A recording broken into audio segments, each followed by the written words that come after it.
Με πλήθος κόσμου πραγματοποιήθηκε η γιορτή του Σωτήρος στο Ξοκλήσι του Γαβαθά. Η τηλεόραση Μυτιλήνης ήταν εκεί για να καλύψει αυτό το όμορφο γεγονός. Και κάλεσε Κύριος τον Μωυσήν την ημέρα τη 7η εκ μέσω της νεφέλης.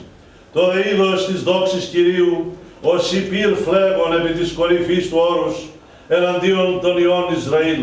Και εισήλθε Μωυσής στο μέσον της νεφέλης, και ανέβη εις το όρος, και είναι εκεί εν τόρη 40 ημέρας και 40 νύχτα. Της εξόδου το ανάγνωσμα ελάγησε Κύριος προς Μωσήν ενώπιος όσοι της λαλήσει προς εαυτού φίλων και ευελιετώ εις την παρεμβολή. Ο δε θεράπων Ιησούς, Υιός ναή, νέος ουκ εξεπορεύετο εκ της σκηνής, και είπε Μωυσής προς Κύριον, ιδούς μη λέγεις, ανάγαγε τον λαόν αυτούτον, σι δε ουκ εδηλωσάς μη, ον συναποστελείς μετεμού, σι δε μη είπας, είδα σε παραπάντας και χάριν έχεις παροιμεί, ή ου έβρικα χάριν ενώπιον σου, εμφάνισόν με σε αυτόν γνωστός, ή να είδωσε όπως αν ον ηρυπός χάριν ενώπιον σου. Μετά τη Θεία Λειτουργία έγινε η αρτοκλασία. Μεθόν και ημάς του σου φωτισμού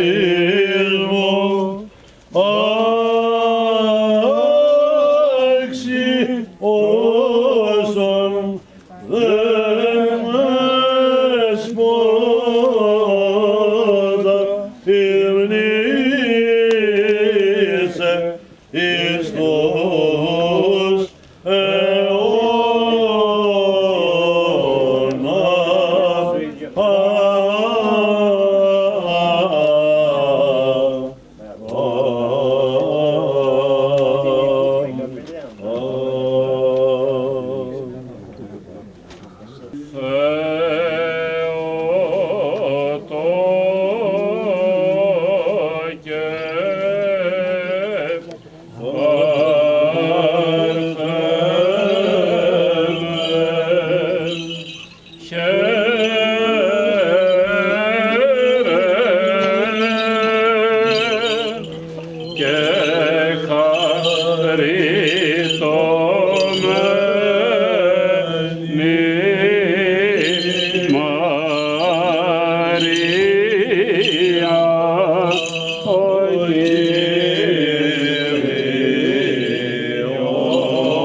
παντός